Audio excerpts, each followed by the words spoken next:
प्रातः स्मरामि हृदि संस्फुरदात्मतत्त्वं सच्चित्सुखं परमहंसगतिं तुरीयं यत्स्वप्नजागरसुषुप्तमवैति नित्यं तद्ब्रह्म निष्कलमहं न च भूतसङ्गः तपोभिक्षीणपापानां शान्तानां वीतरागिणां मुमुक्षूणामपेक्षोऽयम् आत्मबोधो विधीयते। बोधोऽन्यसाधनेभ्यो हि साक्षान्मोक्षैकसाधनं पाकस्य वह्निवज्ञानं विना मोक्षो न सिद्ध्यति।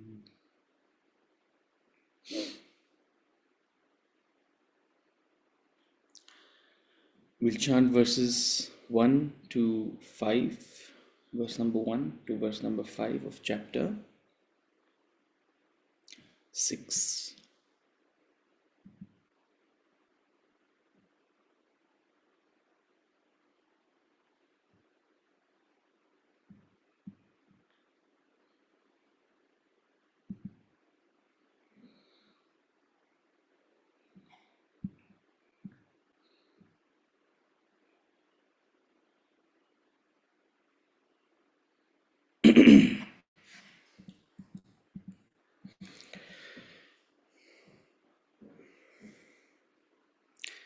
श्रीभगवानुवाच अनाश्रितः कर्मफलं कार्यं कर्म करोति यः स सन्न्यासी च योगी च न निरग्निर्न चाक्रियः।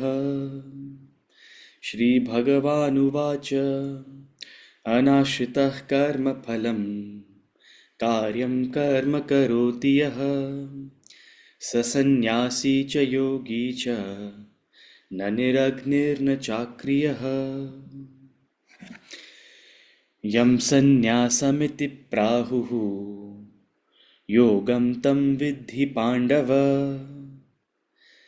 नयसन्न्यस्यसङ्कल्पः योगी भवति कश्चन। यं सन्न्यासमिति प्राहुः योगं तं विद्धि पाण्डव नयसन्न्यस्तसङ्कल्पः योगी भवति कश्चन।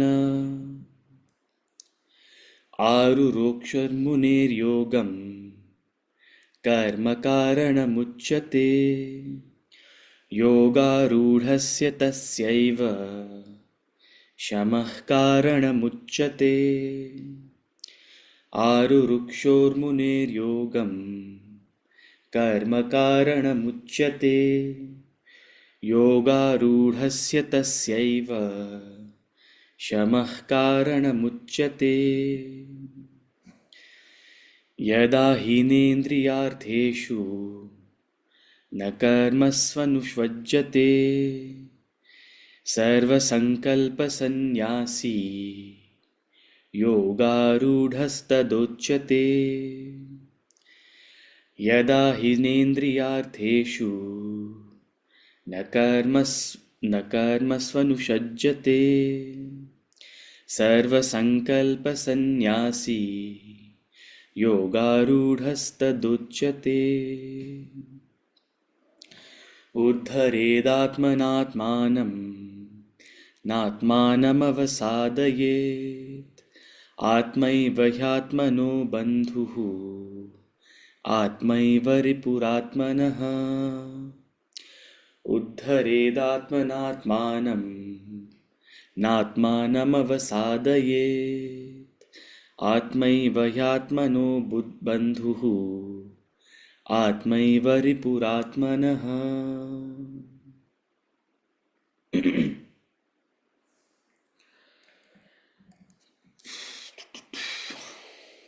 Hari Om, welcome back. Hari Om, sir. Hari Om, sir. Good morning. Hari Om. Hari Om, sir. Hari Om. So, Prabhat, we continue our journey with Hari Om. of the Bhagavad Gita. Chapter 6 is called Dhyana Yoga, the yoga of meditation. And for those of you who've missed out, we've talked about the sequence starting from chapter 1 to chapter 6. In many ways, it symbolizes, it highlights the individual's journey on the spiritual path.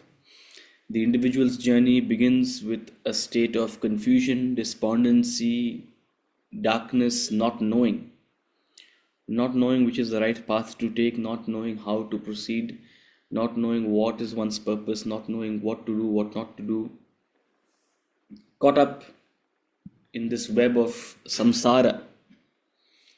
That is Arjuna Vishada Yoga. In many ways, it is all of our Vishada Yoga, the yoga of all of our despondency. But when we come onto the spiritual journey and then you join the class, Utsav, I want to join your class. Okay, come join the class. And first, it's all theory to your ears. But very important theory, but nonetheless, it's theory because it's all words in the beginning. It's called Sankhya Yoga. It's the philosophy which we discuss. But slowly, you realize that we're not here to be armchair philosophers. We're here to actually implement what we listen to. We say few things, but we only preach what we practice, or at least try to practice. And that is the path of Karma Yoga. Putting this philosophy to work is Karma Yoga. Bringing it to your actions, bringing it to your intentions, bringing it to your relationships, your business, your workplace, whatever you're doing, whatever you're caught up in your life. Bringing the element of this philosophy into your day-to-day, moment-to-moment experiences is Karma Yoga. And as you establish this philosophy in your life, as you start seeing everything as a yajna, as you start growing, you develop a sort of freedom, a mental freedom, a lightness in your being. You feel refreshed. It's called Jnana Karma Sannyasa Yoga. Chapter 4, Jnana Karma Sannyasa Yoga is the effect of knowledge in your action and how that makes you lighter, clearer, established. And when you continue on this journey, you shed a lot of unnecessary baggage. When you continue on this journey, you become a clearer person with fewer things, fewer needs, a state of renunciation. And that's called Karma Sannyasa Yoga. Karma Sannyasa Yoga, not because you are giving up anything or you're running away from the world, because you don't need it. That's why Karma Sannyasa Yoga. Just as an adult doesn't need toys anymore, they have gained sannyas from toys. Nobody asks you, are you going to play at 5 o'clock in the evening? Yesterday, there are a couple of kids who live downstairs. So they came to my house and they said, can we take your dog down to play? I said, by all means, because some of us are lazy, poor fellow doesn't get enough jumping around, running around. But I said, maybe it's a good day to join them as well.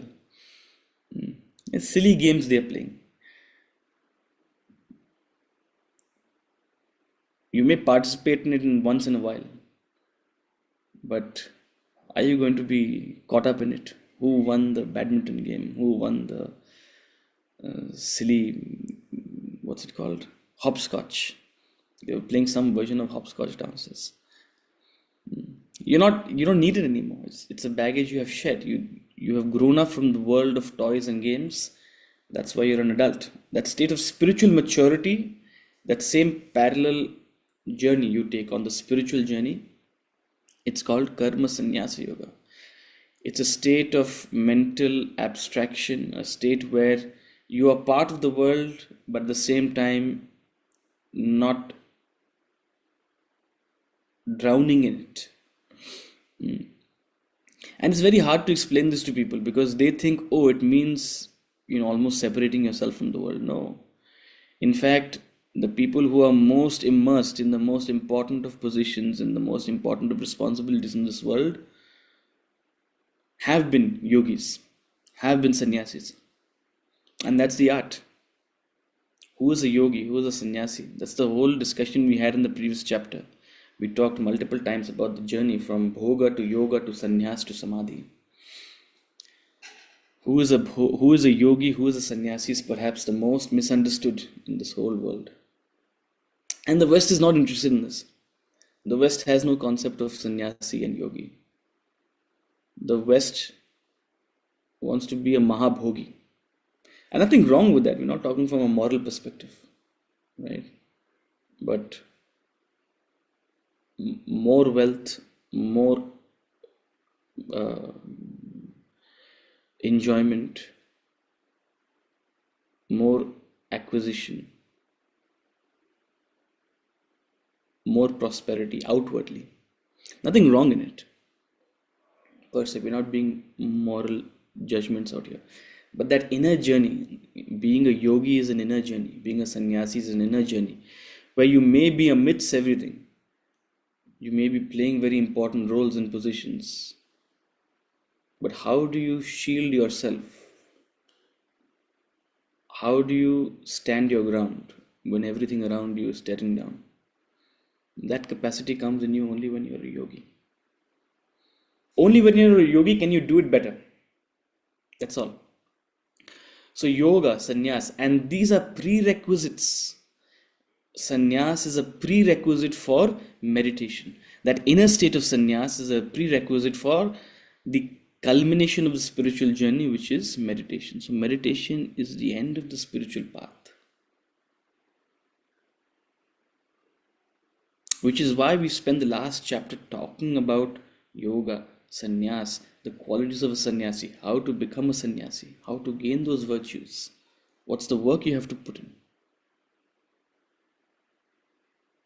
The fad of the day is to jump into meditation or to do meditation and say, I had a very spiritual experience.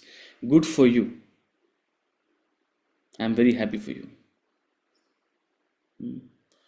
In the kind of stress that people deal with today, anything is a spiritual experience. And it's very easy to sell.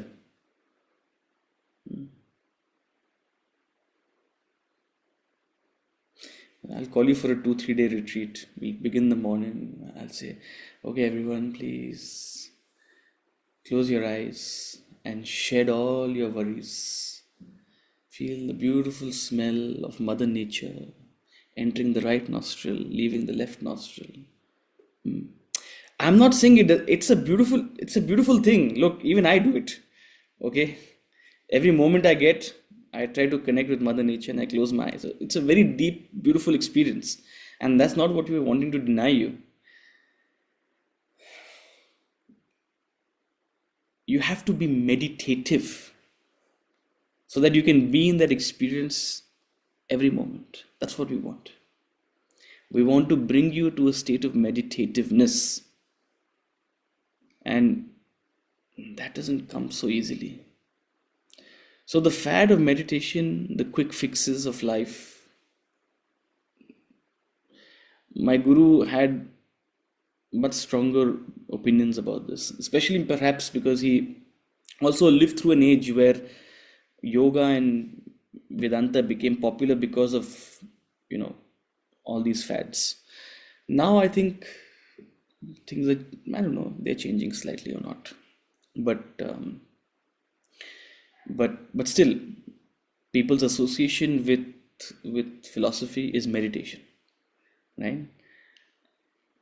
But as a sadhak, as a person who is sincerely on the path, not a part-time casual person with some spiritual interests. In one hand there's a martini and the other hand there's a mala.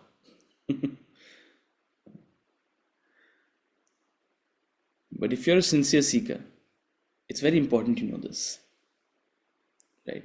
that you have to grow to a state of meditativeness, and that's the work you have to put in. At the same time, it's very important to remember this is the goal. This is where I have to reach. Right? So I'm not saying don't do meditation. No, that's where you have to reach. That's where I have to reach.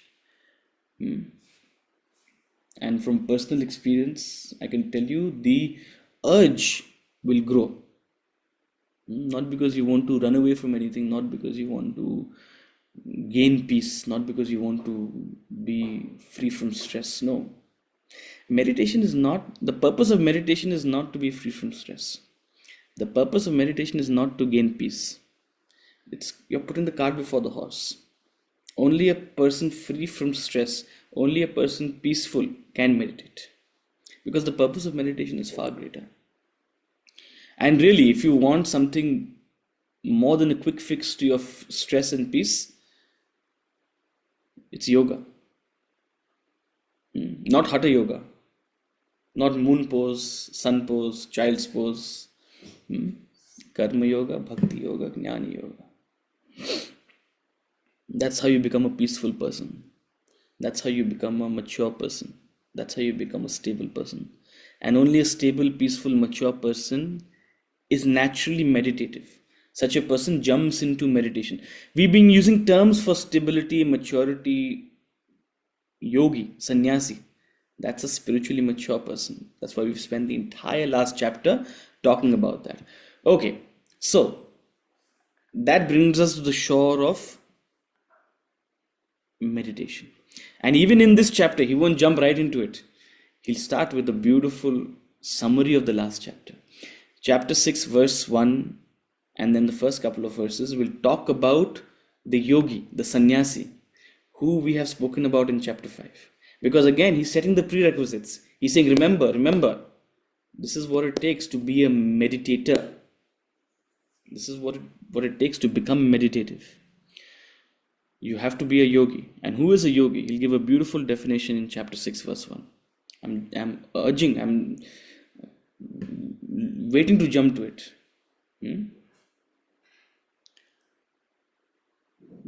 I'll hold my horses.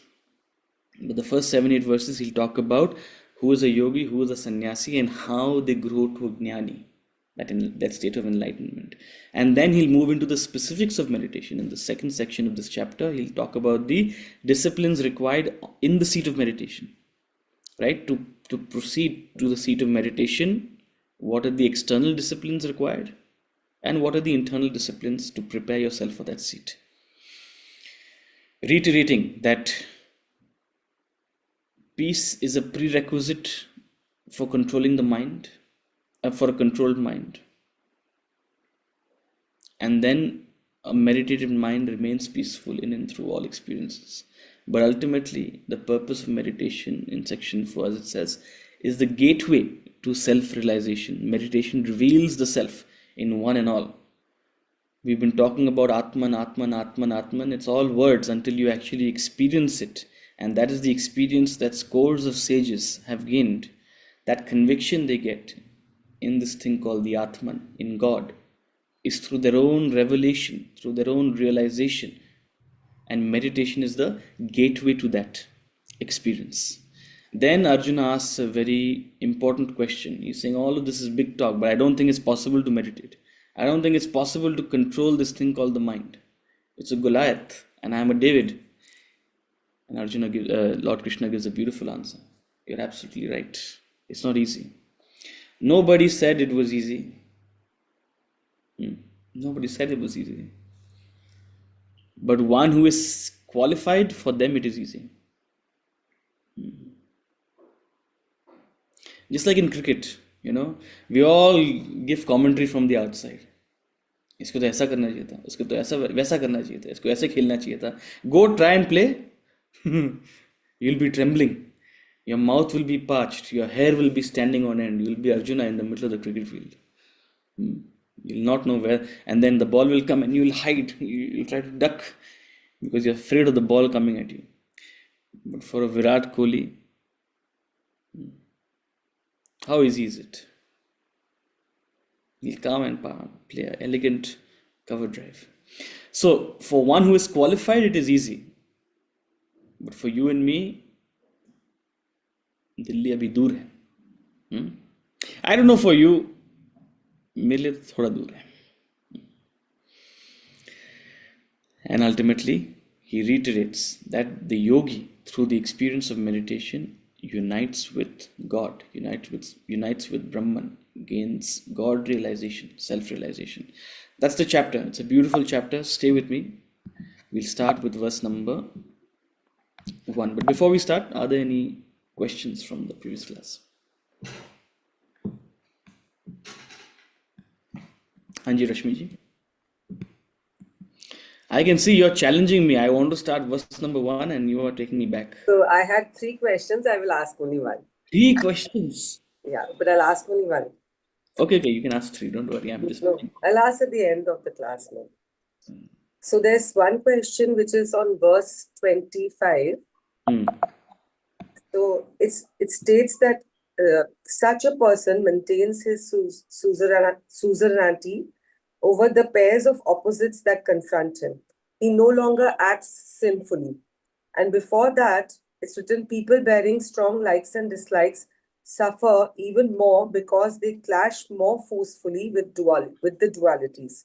So this part, although I'm understanding a bit, I'm not really sure about. Bit is okay. Huh? I also understand it a bit only. I think your bit is bigger than my bit, so you can explain. 1 second. I'm going to try to bring it on one page.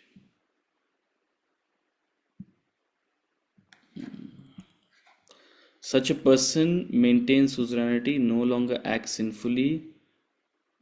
This is the portion, right? And what is the other one? Other section you wanted to highlight? People bearing strong likes and dislikes suffer even more because of it. So what's your question? That you understood muta moti, but you want to understand more. Okay. Sages attain the bliss of Brahman whose sins have been destroyed, whose dualities are destroyed, who are self-controlled, who revel in the welfare of all beings.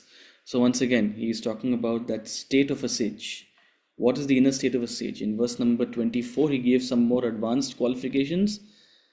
He who is illumined within, rejoices within, happy within, self-sufficient.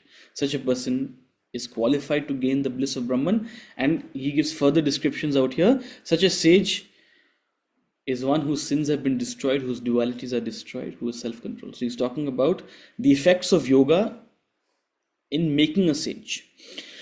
So in that context, he says, people bearing strong likes and dislikes suffer even more because they clash more forcefully with the dualities, whose dualities are destroyed. Right? A sage is one whose dualities are destroyed. Those who are not sages are those who are caught up in the dualities and the pluralities. You and me, we're not sages because we're caught up in the pluralities. We're caught up in heat and cold, right and wrong, good and bad. A person who practices self-control does not feel harassed by the pairs of opposites which constitute the world. The world is nothing but a play of endless pair of opposites. Wealth and poverty, heat and cold, health and disease, pleasure and pain, joy and sorrow, knowledge and ignorance are few of the infinite pairs, among the infinite pairs. Barring the rare self-controlled one, all of humanity fall a victim to these dvandvas, dualities.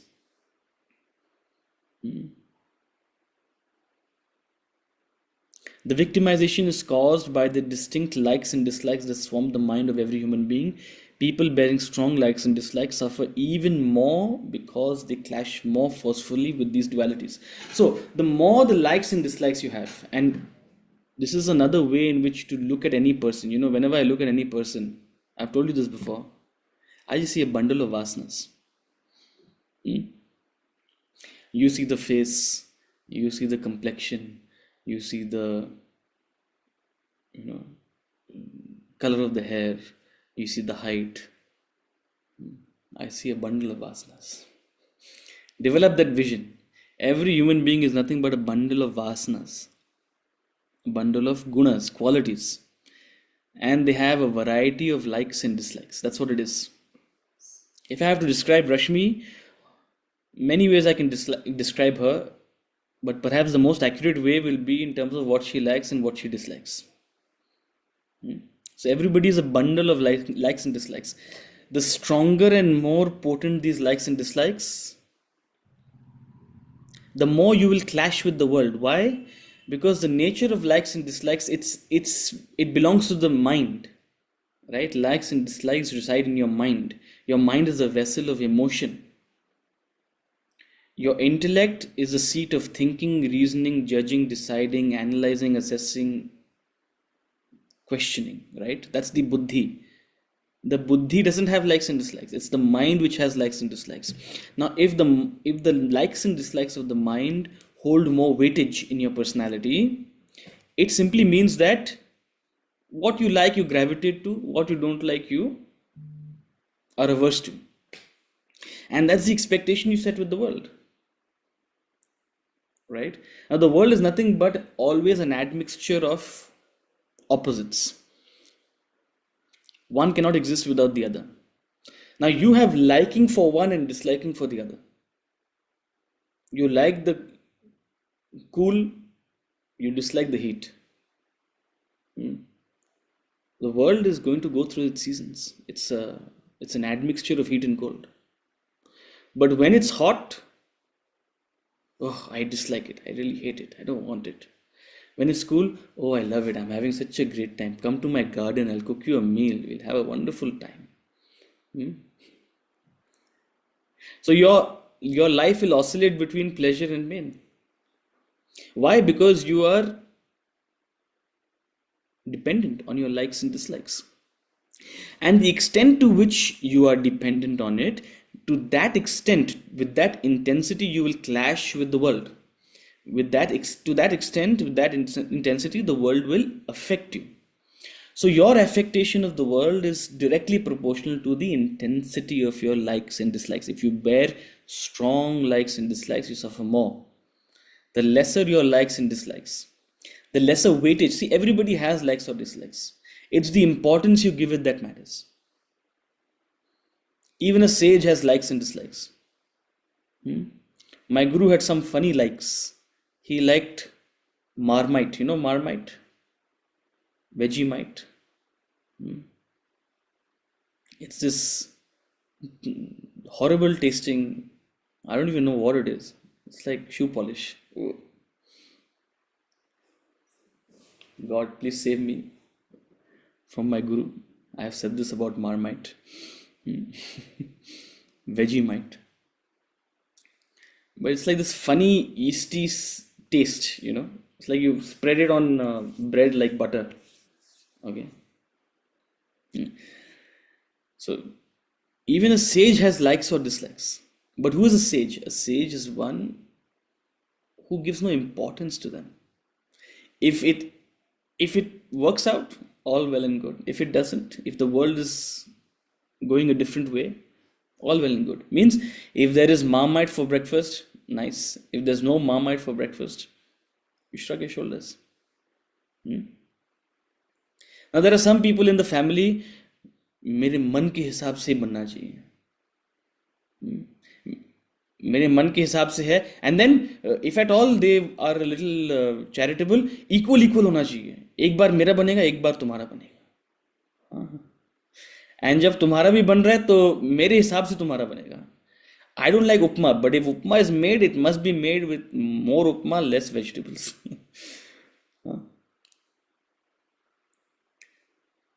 Likes and dislikes, very important to them. Such a person will constantly be clashing. Such a person is a headache to you. Oh my God, they're coming. And that bundle of likes and dislikes is coming to my house to stay for a week. They clash. They clash with the world, they clash with people around. Right?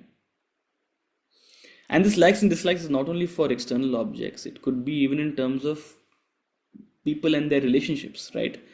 I like certain things about you, I dislike certain things about you. If that's very important, every time you come to me and you're in a certain way, either I'll be very happy or I'll be very annoyed. So, but we all have so much likes and dislikes, and you just get affected by others' likes and dislikes. and we just want to cater to our likes and dislikes. We don't think nahi ye to sahi hai. We term our likes to sahi hai. Yeah. Now you're asking me to explain why is a mad person mad? I don't know. Huh? You have to realize the absurdity of it. You have to realize the unnecessary complication you bring to your own life by being so picky, so ziddy, so stiff. How it doesn't serve you. It doesn't serve you. There is far more joy in serving another person's like than catering to your own likes. It's far more joyous. हाँ try करके तो देखो. It's it's far more joyous to be free from likes and dislikes than to be picky. Try करके तो देखो. So you're explaining, you're asking, or you're stating that, oh, people are so mad. I don't know why they're mad, and they don't even want to learn. They don't want to free. It's called load shedding. We have to shed some load, yeah, unnecessary load of likes and dislikes we're carrying with us. So that's the dualities we are caught up in. But on the contrary, a person who has shed them, such a person maintains his suzerainty over the pairs of opposites. They have likes and dislikes, but they have not given that much importance to them. So naturally, if the seasons change, big deal. They're able to adjust. They are flexible. They are flexible. They are able to endure. They are able to manage. It's not a big deal. They are self-sufficient. So whatever happens to the pairs of opposites outside, in vain the envious season's role, in vain the envious season's role, who bears eternal summer in his soul. Right? That's the suzerainty. That's the state of freedom and independence you enjoy when you are not dependent on your likes and dislikes. Get it? Next question. So later, I'll do it. No, ask. I was just. That's a simple one. So there's this, I have never, like so many times we have meditated, but it says in verse 28, in the last paragraph, this suggestion given in verse 27 directs your gaze slightly upwards, symbolizing devotion. A mind turned upwards develops devotion. I'm just asking, while meditating, nobody has ever told us to look up. I never remember this. How come they missed such an important thing?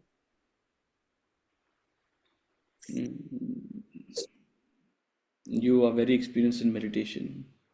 You're talking to someone who's not so experienced. So, I don't know who's the luckier one. Our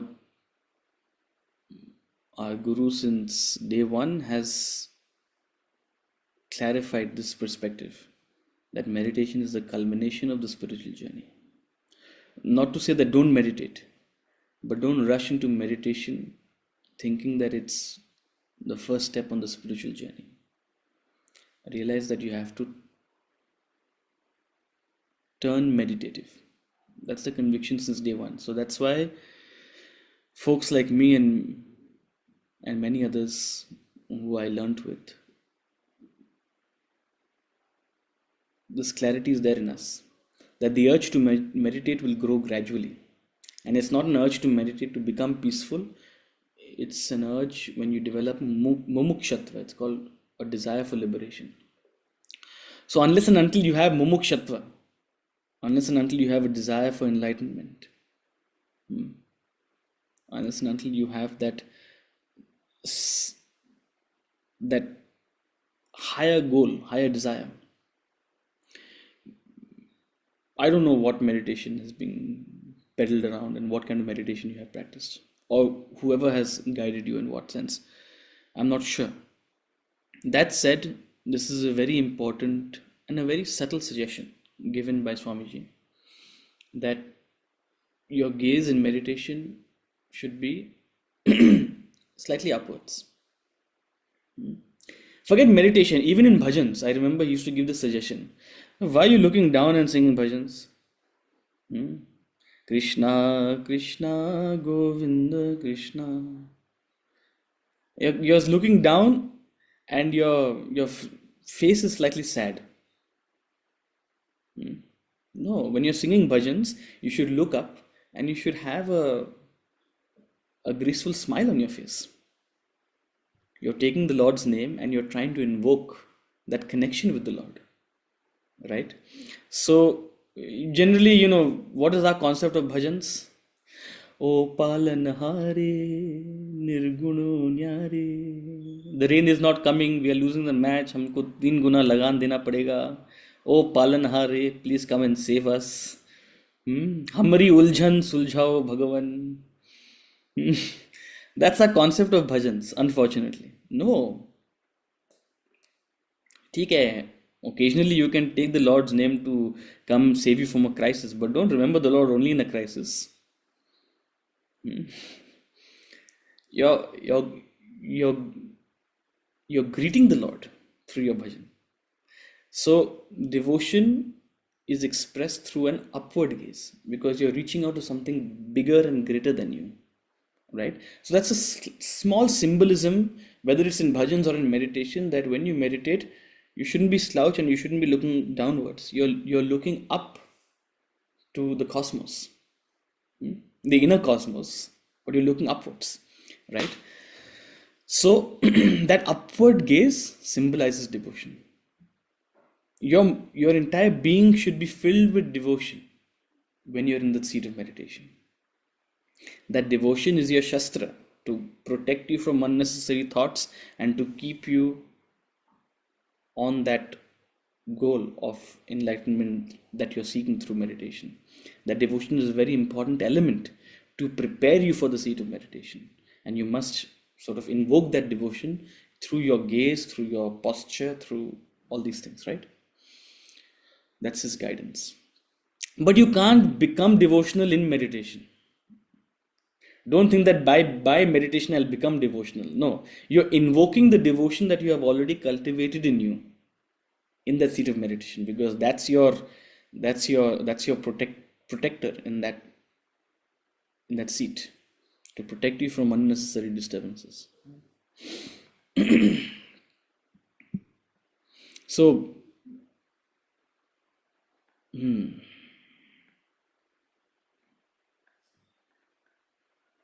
our gaze is upwards to focus. Neelam ji is saying our gaze is to focus upwards to focus on the Ajnana Chakra, which is the seat to divinity and your higher self. So yes, there are various names given. There's Jnana Chakshu, Jnana Chakra. There are different. You can symbolize the chakra as some deity, and all those things are very specific, and different teachers have said different things. And very frankly, I'm going to reiterate this out here, that this class we talk very little about meditation because we are a kindergarten. Okay, we're a spiritual kindergarten. Maybe we're a spiritual middle school maximum. Okay, because the firm belief is that if you get your fundamentals right, you'll sail through in the latter stages. Now, meditation is for graduates, right? And our whole and soul intention is to establish you on that journey, right? But if you think that you're too good for this, or this you're done with middle school, by all means please proceed. But at least in this forum we talk very little about meditation, simply because we acknowledge that while that is the goal, we have some ways to go, right? So I'm not going to talk too extensively about the posture, about too many things about the process of meditation. We're going to touch upon it. In fact, even in this chapter we're going to touch upon it. But for those of you who've been here with us, you've noticed we talk seldom about it, right? Okay. Are there any other questions?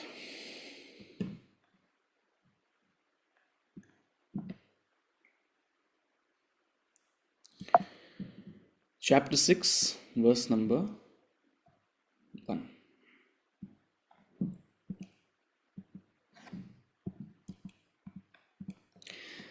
श्रीभगवानुवाच अनाश्रितः कर्मफलं कार्यं कर्म करोति यः स सन्न्यासी च योगी च न निरग्निर्न चाक्रियः श्रीभगवानुवाच अनाश्रितः कर्मफलं कार्यं कर्म करोति यः स सन्न्यासी च योगी च न निरग्निर्न चाक्रियः. Shri Bhagavan Uvacha, the Blessed Lord said, he who does his bounden duty without depending on the fruit of action, he is a sannyasi, he is a yogi, not the one without fire, not the one without action. He who does his bounden duty, karyam karma, without depending upon the fruit of action, anashrita karma phalam, no dependence on the fruit of action. He who does his bounden duty, his karyam karma, his obligation, such a person is a sannyasi, such a person is a yogi. Not one without a fire, an urge, an ambition, a purpose. Not one without action, someone who is withdrawn and unresponsive and unengaged. No. Someone who is very much engaged, someone who is very much involved, someone who very much has a goal, a purpose, a role, a responsibility in the din and roar of the marketplace. A yogi is one who sits in the din and roar of the marketplace, occupying perhaps some very important position. He has a fire. There's some very important actions they're doing, and they're performing that action to the best of their ability with a full cognizance of their duty. Chapter 6, verse number 1. I would highly, highly, highly urge you to memorize it.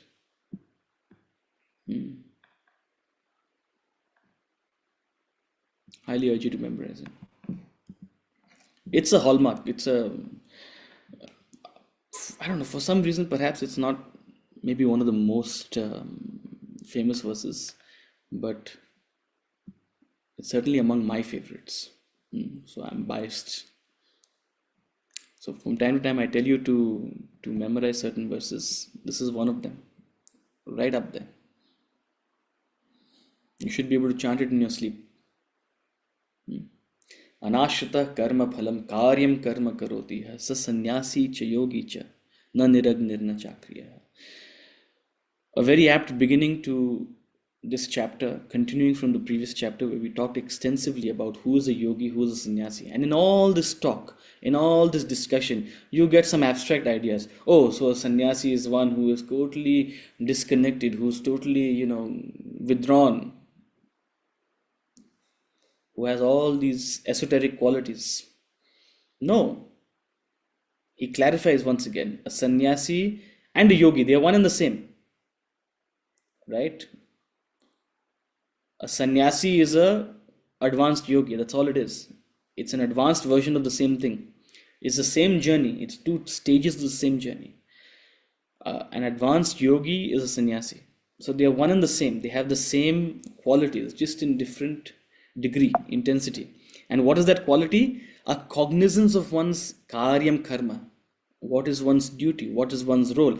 In whatever role they play in life, whether you're a preacher, a teacher, a husband, a wife, a sister, a brother, a boss, an employee, whatever you are doing, what is my karyam karma? What do I ought to do? What is my role? Now we've unfortunately misconstrued duty and obligation as being a doormat. We think, okay, simply catering to others is what is obligation, or catering to society's expectations is obligation. No, that's not your obligation necessarily. That's not the whole and soul of it. You must use your own buddhi. You must use your own judgment to understand what is constructive and what is not constructive. It may go against what others want, no doubt. But The idea is to cultivate your own capacity to think, reason, judge, and decide what is my role out here? What do I ought to do? What is my responsibility? If I've taken up a responsibility, how do I do it to the best of my ability? That is the intention of a yogi. That is the intention of a sannyasi.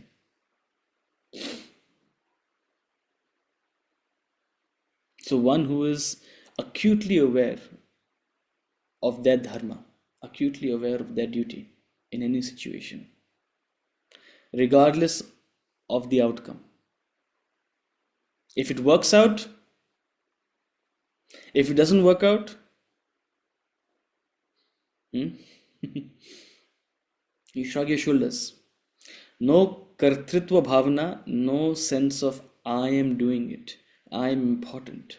No sense of bhoktritva bhavana, I wish it works out. Oh, I'm so glad it worked out. Means you're not dependent on it.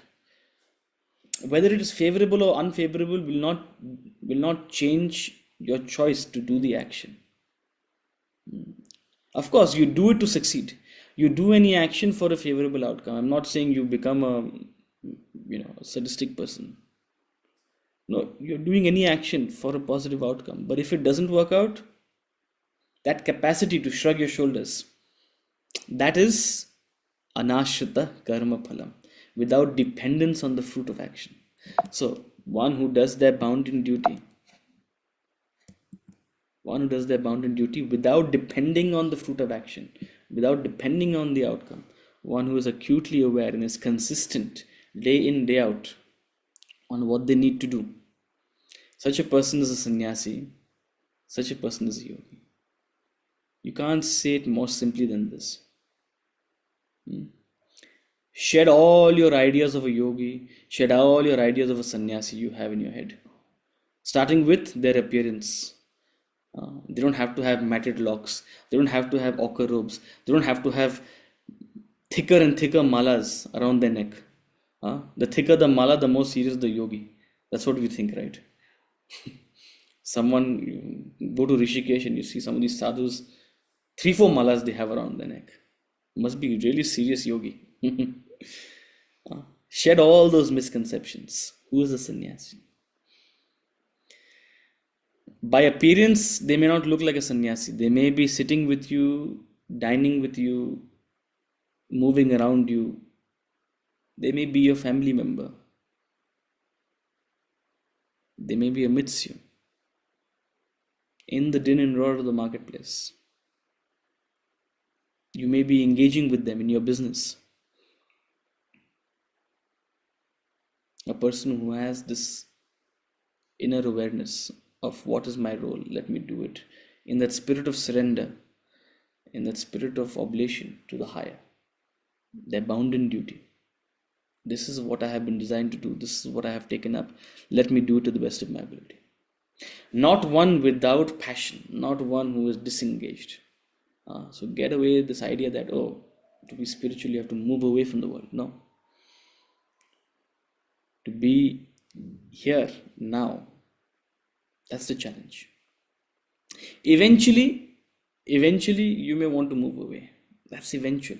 Eventually you may want to seek a place of solace for your deepest meditations. That's fine. And that time will come. That time will come. But the start of the spiritual path is not running away from the world. So very important verse which reiterates that. Verse number 2. Yam sanyasamiti prahuhu yogam tam vidhi pandava naya sanyasa sankalpaha yogi bhavati kaschana. Yam sanyasamiti prahuhu yogam tam vidhi pandava naya sanyasta sankalpaha yogi bhavati kaschana. O Pandava, O Arjuna, Pandava is another name for Arjuna. O Pandava, know yoga to be that which they call as sannyas. None indeed becomes a yogi without renouncing sankalpa. So, O Pandava, we've talked so much about yoga and sannyas, but understand they are two stages of the same path. No yoga to be that which they call sannyas. Yoga is sannyas, sannyas is yoga. Means they're the same path.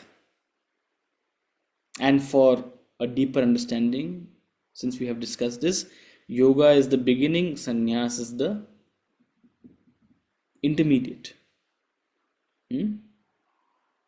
Yoga is the beginning and sannyas is the intermediate. All of this comes from Arjuna's question: what should I do? Should I take up action or should I give up action? Remember Arjuna's question in the beginning of chapter 5, which was very similar to Arjuna's question in the beginning of chapter 3. Oh Krishna, you're saying all these things, but what should I do? Should I do yoga? Or should I take up sannyas? That was his question. Should I be a Sankhya or should I be a yogi? So he's clarifying again and again. He's pile driving it. No yoga to be that which they call sannyas.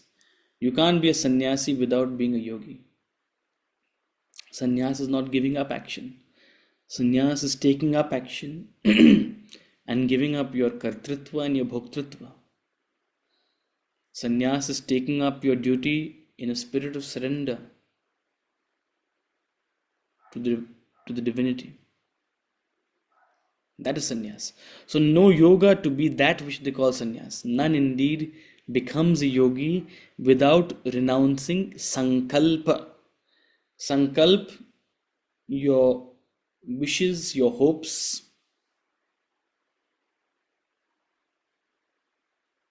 In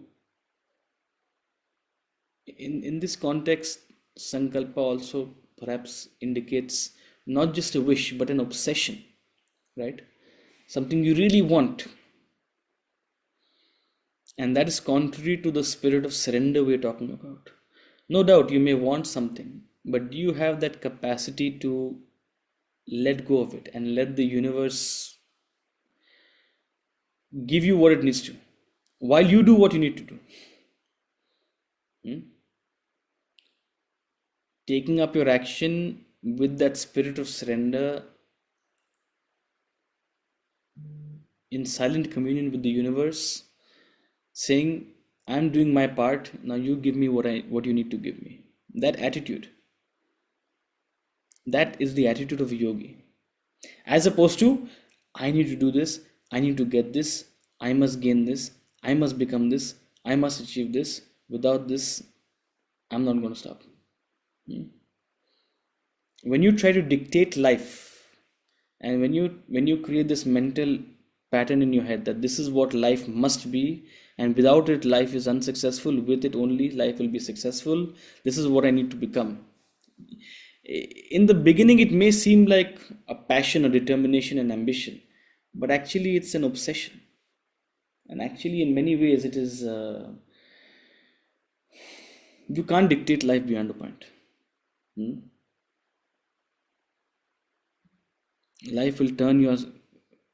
Nature will turn your life upside down, and all your plans and all your hopes and all your wishes will turn upside down if you think you can dictate life. So if you are very strong headed and you want to you want to be in control, a yogi is one who realizes they're not in control. They're in control of their actions, but they're not in control of the outcomes. They're in control with what they need to do, but they're not in control with what's going to happen around them. You can control your actions and you can control your reactions. That's all.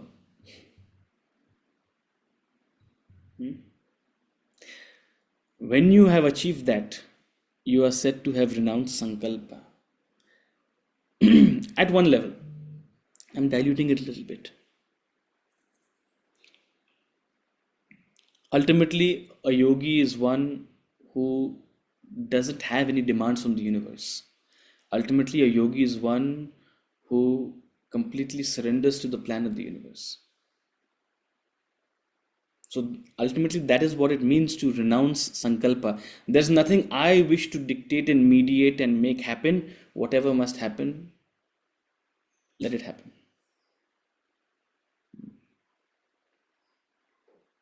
That's the state of a yogi. That's what it means to ultimately renounce sankalpa. That my thought is merging, thine will be done, let yours be done. It's that communion with the Lord, communion with nature, saying, let thine be done. That is that state of renouncing sankalpa. So there are various levels at which you can see this. But in a nutshell, that spirit of surrender in your action, that is what is a prerequisite for a yogi. None indeed becomes a yogi without renouncing sankalpa. None indeed becomes a yogi without realizing that all I am in control of is my action and my reaction. Whatever the other person does, whatever happens around me, whatever situation life throws me in, I'm not in full control of it. How another person is, I'm not in control of it. And neither is that my jurisdiction. All that is in my jurisdiction is my action and my reaction. That's the hallmark of a yogi. Verse number 3.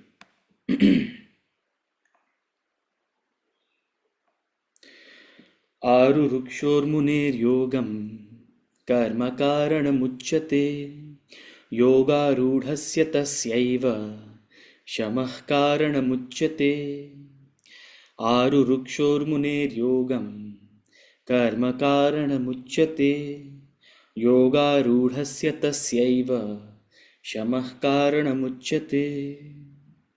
So we'll conclude with this verse, and it's a beautiful verse which reiterates what we have been saying, that meditation is the culmination of the spiritual journey. Meditation is the culmination of your efforts, of your path. For a seeker who wishes to master yoga, for a seeker who is in the beginning of the path, who hasn't gained mastery over yoga, who is a beginner, action is said to be the means. Yoga, karma. When he says action, he collectively means spiritual action, karma, bhakti, jnana. So for those who wish to master yoga, who wish to become established on the spiritual path, those who wish to grow on the spiritual journey, action is said to be the means, karma, bhakti, jnana, yoga. And for one who is established in yoga, yoga rudha, the word he uses is yoga rudha. For those who are established in yoga. And how do you know you are established in yoga? How do you know you are established in yoga? Well, we've given a whole list of qualities. Last chapter, we gave a whole list of qualities. Later out here, we'll give a whole list of qualities. If you tick those boxes, then you are established in yoga. You come and tell me, Utsav, I've been practicing yoga. I've been in your class for 7, 8, 10 years now. You may have studied this for decades. That's not a qualification. You may be close to some master, some guru. That's not a qualification. You may be having any kind of appearance. You may be wearing simple clothes. You may be spending half your year in Rishikesh. I know some people, half the year they spend in Rishikesh. That's not a qualification. I hope Rishikesh is helping you, and I hope you are helping Rishikesh. Not taking your baggage to Rishikesh. One of the last few peaceful places we have left in this world. Now people want to go above Rishikesh also. Rishikesh is also becoming polluted. So for those who wish to master yoga, who have not yet achieved those virtues of a yogi, action is said to be the means, karma, bhakti, jnana. And when you are established in yoga, when you are a yoga rudha, quietude is said to be the means. Means for sadhana, means for enlightenment. The means on the spiritual journey, how to progress on the spiritual journey. In the beginning, you need action. In the culmination, you need silence. All our efforts is to make us quieter and quieter and quieter. And when you achieve sufficient quietude, when you're established in yoga, that itself is the path. Then it's meditation. So when you're established in yoga, meditation becomes the means to move further. Until then, you must do karma, bhakti, jnana. He couldn't have said it more clearly than this. So now you know it is not some opinion of Swami Parthasarathi or opinion of some random person. It's written right here in the Bhagavad Gita. If you wish to master yoga, if you're in the beginning, action is said to be the means. Action is the way in which you have to progress. And when I say action, I mean karma yoga, bhakti yoga, jnana yoga. And once you're established, once you're evolved, once you're grown, once you're beyond 99.99% of the rest of us, that's when you qualify for meditation. Quietude is said to be the means. So work your way up, O Arjuna. Right now, it's not the time to sit back and have some incense flowing and quietly sit in meditation and feel at peace. No.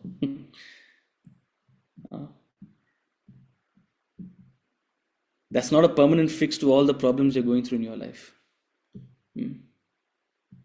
If you want to become a pillar of strength in life, if you want to be stable yourself, and if you want to help others also by being a source of inspiration, you must establish yourself in yoga.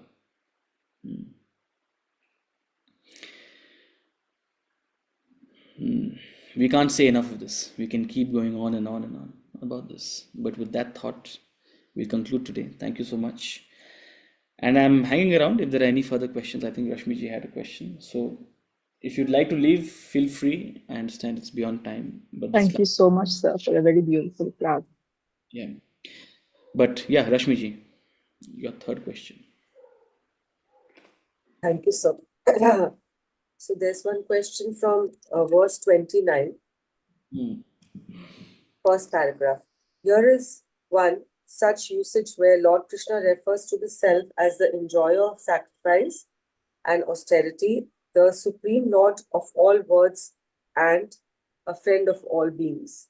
And then in the second paragraph also he's mentioning, so here in this paragraph they are saying that first time Lord Krishna is mentioning, not first time, here he's mentioning himself as the self. Is that the correct thing? Or am I not understanding?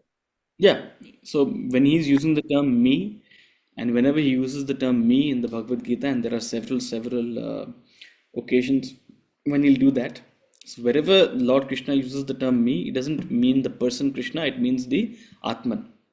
Right? So herein also he's referring to the Atman as me, because he is a self-realized being. So when he says me, he doesn't mean the person Krishna, he means the self. That's what it means to be self-realized. So what's the question? So he's saying that as the enjoyer of sacrifice and austerity, the supreme Lord of all worlds and a friend of all beings, he who realizes the self becomes all this and attains peace. And then they are mentioning the in the next paragraph. Basically, the next paragraph is where my slightly I get there are too many words and you lose it somewhere when you read too many things. So it's written that yagna and then austerity and tapa. So what is the second paragraph about exactly? If you can summarize it. If you're up to it, otherwise we can do it later. I'm here for you. Why do you doubt me so much? I'm up for it. I'm just thinking how to summarize it. So give me a second.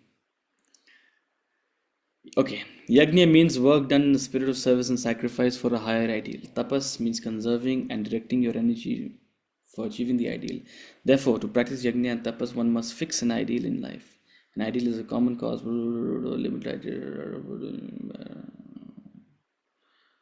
Okay. So,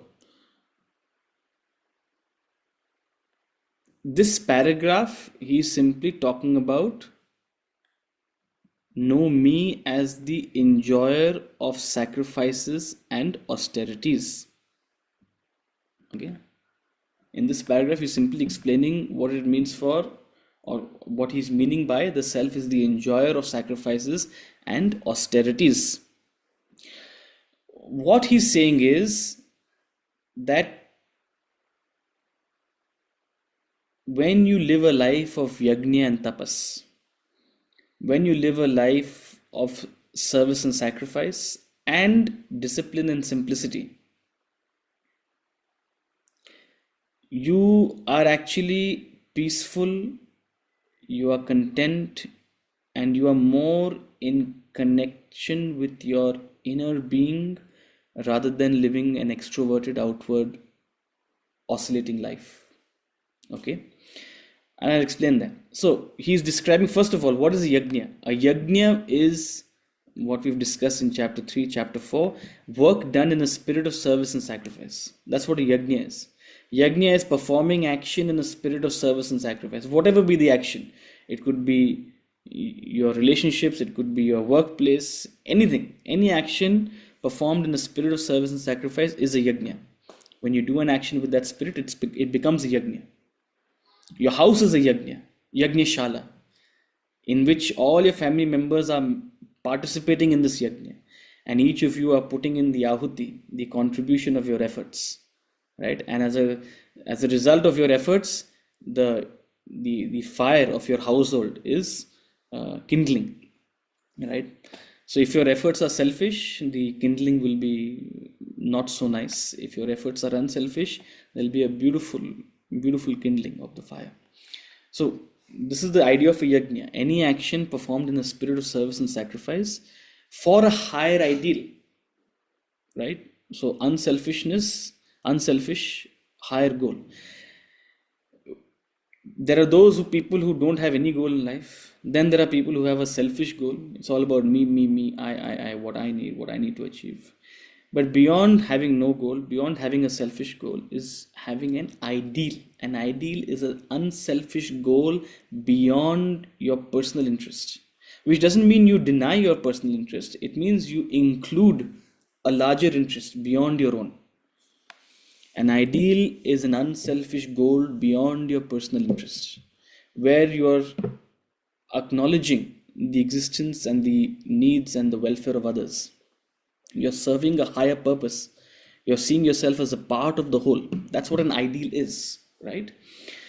So yajna means performing action for an ideal. That's what a yajna is. Okay. Tapas means conserving and directing your energy for the achievement of the ideal. You have limited energy. You don't have unlimited energy. You have limited energy. If you waste it away in simply indulging in the pleasures of the senses, you'll waste away your energy. You won't have energy to actually pursue anything more meaningful and sincere in life. So this ideal which you have set up for yourself, this unselfish goal which you have set up for yourself, for that you need to conserve energy. You need to live a life of discipline.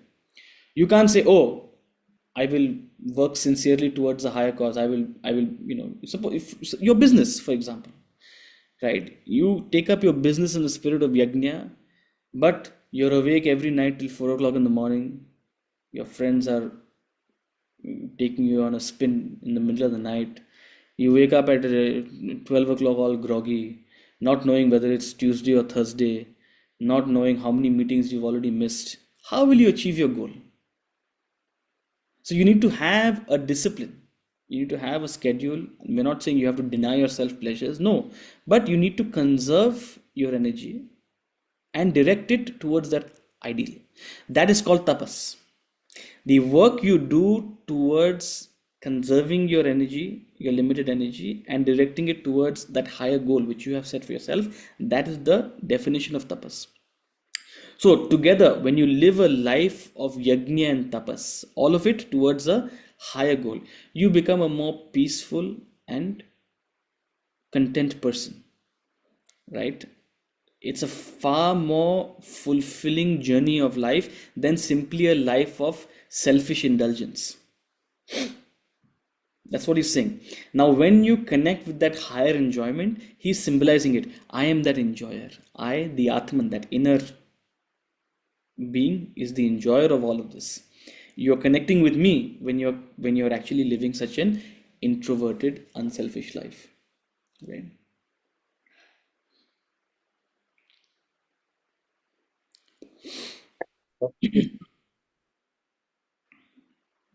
Beyond that, he says, therefore, practice yajna and tapas An ideal is a common cause, purpose beyond the limited ideals. Now, look, we can talk about the highest ideal of enlightenment or limited ideals. Limited ideals about becoming a better person, becoming a better business person, becoming a better husband or a wife or a friend. Right? These are limited ideals. Selfish and self-centered activities produce mental agitations, they create sorrow, they create stress, they create worry. Whereas those actions dedicated to a higher ideal generate peace and harmony. So the more you live a life of your ideal, the more you practice service and sacrifice, and the more effort you put towards achieving it, you will actually be happy and peaceful. So attuning yourself to a higher ideal, attuning yourself to this inner goal, you gradually enjoy greater and greater happiness. Right? Yes, Rituji, sorry, I've kept you holding.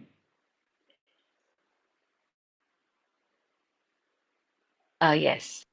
Uh, uh, so amongst all of this, Utsavji, I just wanted to understand just the difference. You've spoken at length about sannyasi and yogi. Now, if one has to just understand, uh, let's say for theoretical purposes, that exactly how are the two different? Is it okay to say that someone who does not, a yogi, someone who, does not attach himself to the fruits of action, is that a yogi? Or if you could only, sir, please tell us. Just once, maybe. I've understood the concept, but the two, how are they so different? Sannyasi and a yogi. They're not. They have the same direction. A yogi is one who needs to put in a little bit of effort. For a sannyasi, it's effortless. For a yogi, detaching oneself from the fruit of action requires a little bit of effort. The intention is still that. The intention is karyam karma karoti yaha, anashrita karma phalam. For a yogi, it takes a little bit of effort. It takes a little bit of conscious application. They have to dismiss an emotion that springs up in them. They have to dismiss maybe a sense of attachment or a longing or a wish, uh, because they still haven't grown to that extent where their mind is entirely pure. A sannyasi has grown. The thought also doesn't occur. That expectation also doesn't come up. There is no wish. There is no hope. I mean, there is no longing. Right? So for them, it is effortless. So the same intention, the same purpose, the same goal, the same direction. It's just a matter of, for one, it requires a little bit of effort. For the other one, it's their, I won't even say second nature, it is their nature. It's their predisposition. So an advanced yogi is a sannyasi.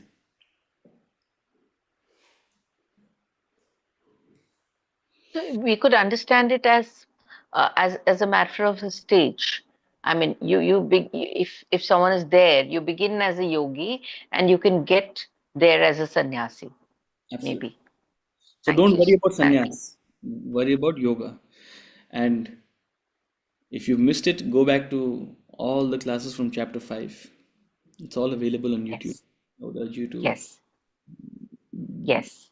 I'll leverage do that. technology. But we've said it multiple times in the last couple of classes. Don't worry about sannyas. Sannyas will happen. Focus on yoga. Okay. Thank you. Okay. With that thought, we'll conclude. Thank you so much. Have a good week. I will message on the group. I am traveling. I'm traveling starting tonight. So I don't want to take classes in an ungodly hour. So we'll try to do a class perhaps this weekend, slightly later in the morning, because that will be like 6 o'clock, 5:30, 6 o'clock in the morning for me, wherever I am. So perhaps on Sunday or on Saturday at 9 a.m., 9:30 a.m. is something we can try to target. And we'll see you then. And I'll give out a schedule for the next 10, 12 days when we can have class, right? So thanks for joining, and we'll see you again in the next class. And Sir. yeah.